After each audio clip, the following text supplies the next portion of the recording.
All right, so good morning, good afternoon, and good evening, everybody. So let's focus on to the topic जो आप सबके सामने topic है कि bank colour का जो पेपर है, ठीक है, उसको कैसे क्लियर किया जाए 2026 में। ठीक है, वट ऑल कंडीशंस जो होनी चाहिए हैं, किस हिसाब से क्या क्या टैक्टिक्स, क्या क्या गाइडेंस आप लोगों को प्रोवाइड करी जाए, ठीक है, कि आप लोगों का जो पेपर है बहुत आराम से और अच्छे तरीके से ये निकल जाए। ठीक है ना। तो उस पहले वीडियो स्टार्ट करने से पहले हमें ये तो पता होना चाहिए कि भाई पेपर बैंक क्लरिकल का कब फॉर्म उसका निकलेगा, कितने नंबर का पेपर होएगा, क्या क्या पेपर में आएगा। ठीक है ना, ये सारी चीज़ों पे आज हम फोकस करने वाले हैं। तो सबसे पहले तो हम एक बार एक कैलेंडर देख लेते हैं 2026 का। ये जो कैलेंडर है, ठीक है, इसमें अपना जो बैंक का जो पेपर है, जो क्लरिकल की हम बात कर रहे हैं, वो कब होने वाला है। ठीक है, तो आप सब अब एक चीज़ इसमें देख रहे होंगे, ये क्या है, ये है कैलेंडर। ठीक है, सॉरी मैं फिर दिखाता हूँ आपको। हाँ, ये है कैलेंडर आप सबों के सामने है। ठीक है, तो अब इसमें हमें फोकस क्या करना है, फोकस इन द सेंस हमें क्या देखना है इसमें, हमें इसमें देखना है ये तो जो चीज़ें हैं ये ठीक है, इसकी ब्राइटनेस थोड़ी ज़्यादा हो गई है, कोई बात नहीं, ठीक है, आप ध्यान दो। जो ये चीज़ें हैं इस पर हमें फोकस नहीं करना है। ये क्या है, ये पीओ लेवल की हैं। ठीक है, ये एसओ स्पेशलिस्ट ऑफिसर का जो एग्ज़ाम होता है, जैसे जो आपके जो फॉर्म निकलता है तो उसके अंदर कुछ लॉ की वैकेंसीज होती हैं, कुछ एग्रीकल्चर डिपार्टमेंट, एग्रीकल्चर है ना, एग्रीकल्चर रिलेटेड वो भी आती हैं। स्पेशलिस्ट हो गया बेसिकली। ठीक है ना। अच्छा, हमें जो है हमें ये देखना है customer service associates. I think yellow में आप लोगों को ज़्यादा थोड़ा समझ में नहीं आ रहा है, I should take the red one, है ना। चलिए, ठीक है, जो ये जो है अब इसमें आपको ये देखिए, हमें इस पे फोकस करना है। ठीक है, इस पे फोकस का मतलब ये है कि भाई ये फॉर्म निकलेगा जो है 10 11 को तो इसका प्रीलियम्स है ना, और मेंस होगा इसका 27 दिसंबर। तो अब क्या चल रहा है, अब चल रहा है जैसे अभी वीडियो बन रही है आपकी June, by the end of the, sorry June नहीं है, दिस इज़ मई, है ना, ये मई चल रहा है। ठीक है, तो मई, अब देख लीजिए आपके पास कितना टाइम है। जून है, ठीक है, आपके पास जुलाई है, आपके पास अगस्त है, और आपके पास फिर सितंबर है। ठीक है, तो कितने महीने हो गए भाई, दिस इज़ जून। ठीक है, दिस इज़ जून बेसिकली। अच्छा, 1 2 3 4 4 months you have, full 4 months. Okay, अब एक सवाल ये उठता है कि क्या क्लर्क के पेपर के लिए 4 महीने इनफ है? 4 महीने इनफ नहीं है, बहुत ज़्यादा इनफ है। ठीक है, और अब इसकी अगर एक बार नेक्स्ट स्लाइड हम देखें, ठीक है, तो नेक्स्ट स्लाइड हम देखें तो उसमें क्या है, देखो, आ जाओ अब थोड़ा डिटेल में इस चीज़ को हम टैकल करते हैं। देखो, जो कैलेंडर है, कैलेंडर के हिसाब से ये पेपर होना है 10 तारीख का एंड 11 तारीख को। ठीक है, और इसका जो मेंस होगा वो दिसंबर में होगा। मेंस की बात बाद में आएगी, पहले आती है हमारी प्रीलिम्स की बात। ठीक है, अच्छा, अब इसका नोटिफिकेशन कब आएगा? नोटिफिकेशन जो आपका आएगा वो आएगा आपका जुलाई और अगस्त में, यानी कि अगले महीने के मिडल में भी हो सकता है और bye the end of the next month भी हो सकता है। ठीक है, तभी इसकी रजिस्ट्रेशन स्टार्ट हो जाएगी। एडमिट कार्ड आ जाएंगे, वही है, by the end of the September आपके एडमिट कार्ड इसमें आ जाएंगे। ठीक है, और रिज़ल्ट आ जाएगा उसका। बहुत तुरता फुर्ती काम होता है, बहुत जल्दी होती हैं चीज़ें। अगर विद इन 6 मंथ्स के अंदर अंदर कोई जॉब चाहिए है, बहुत ही रिस्पेक्टेबल, रेप्यूटेड, तो banking is the only place where you can do this. Okay, and उसके बाद फिर दिसंबर हो गया, और प्रोविजनल अलॉटमेंट जो है आपकी होते होते होते ये टाइम थोड़ा सा अप्रैल से पहले ही हो जाता है। अब सवाल ये उठता है, सर बैंक का पेपर हमने पास कर दिया क्लरिकल का, अब हम कौन से बैंक में लगेंगे? देखिए, वी हैव दिस, कितने बैंक हो गए, वी हैव 11 बैंक्स। अब एक 12वां बैंक भी होता है, आपको पता होना चाहिए। ठीक है, कौन सा है वो 12वां बैंक? वो होता है आपका, वो होता है आपका SBI। ठीक है, वो इसमें नहीं आता है, वो अपनी वैकेंसीज जो है वो अपना अलग से निकालता है।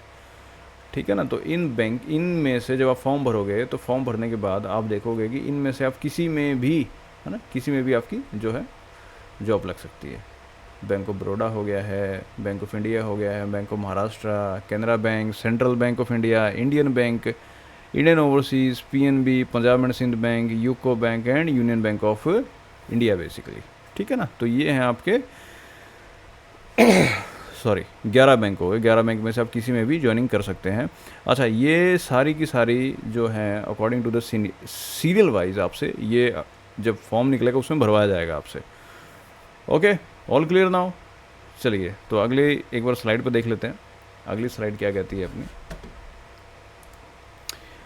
ठीक है, अब जो आपका ऑनलाइन एग्ज़ाम होगा, ठीक है, उसमें आपकी जो है नेगेटिव मार्किंग कितनी है, 0.25, both prelims as well as आपकी मेंस के अंदर। ठीक है, दोनों के अंदर आपकी नेगेटिव मार्किंग होगी।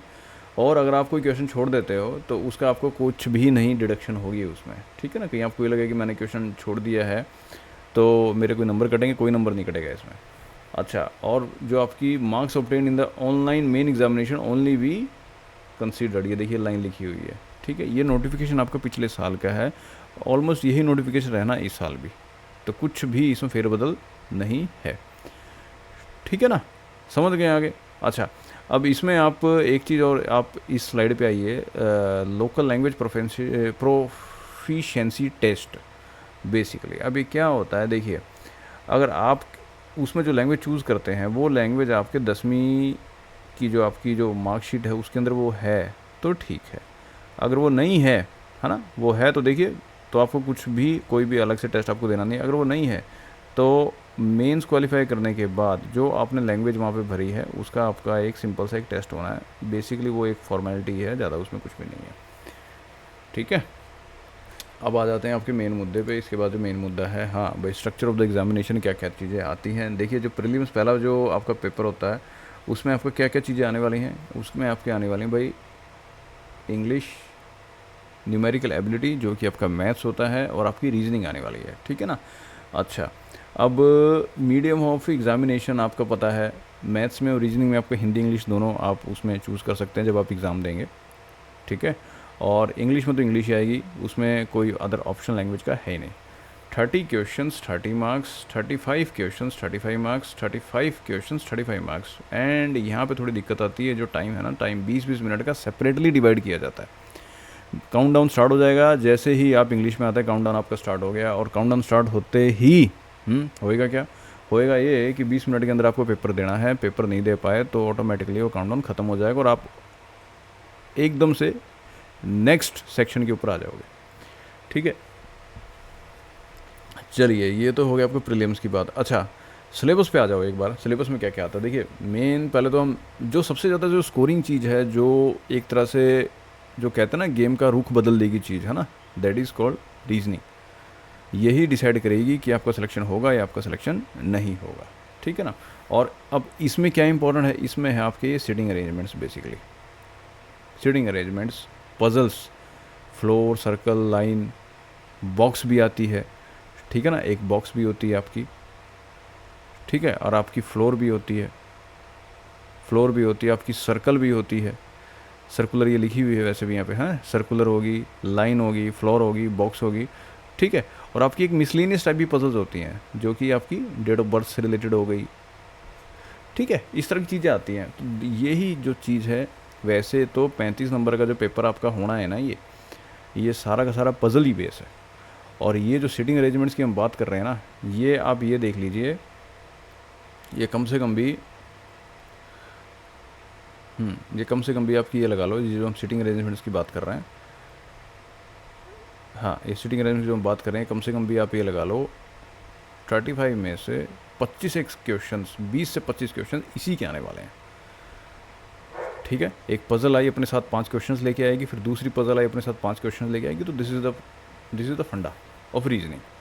हो गया क्लियर। उसके बाद ये जो और बाकी जो चीज़ें बच गई, सिलॉजिज्म हो गया, ठीक है, इनइक्वालिटी हो गया है, कोडिंग एंड डिकोडिंग हो गया है, ठीक है, ब्लड रिलेशन हो गया है, ये सारी चीज़ें अलग हैं, ये सारी चीज़ें अलग। चलिए उसके बाद हम बात कर लेते हैं आपके क्वांट के ऊपर। ठीक है ना, उसके बाद हम बात कर लेते हैं आपके क्वांट के ऊपर। तो क्वांट क्या कहता है आपका, क्वांट क्या कहता है, क्वांट में जो मेन चीज़ जो आपको ध्यान में रखनी है, ठीक है, वो क्या है, वो है आपकी ये कैलकुलेशंस बेसिकली। ठीक है, कैलकुलेशंस में सिंप्लीफिकेशन, अप्रॉक्सीमेशन।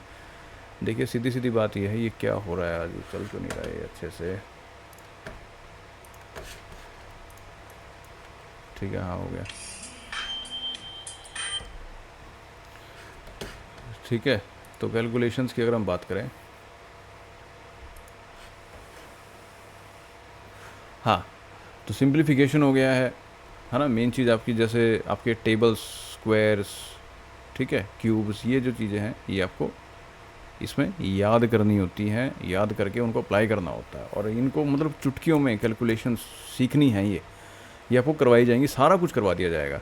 उसके बाद बाकी जो चीज़ें आ गई ये सारे के सारे आपका अर्थमेटिक है, यानी कि ये क्या है आपकी कैलकुलेशंस, तो आपको यहाँ से सीखनी है। सिंप्लीफिकेशन में आपके क्या है, स्क्वायर्स, टेबल्स, क्यूब्स, ऑलराइट, इनकी प्रैक्टिस करनी है। उस अगर वो आपकी स्ट्रॉन्ग है तो उसी के बाद आपकी जो बाकी चीज़ें हैं ये आप कर पाओगे।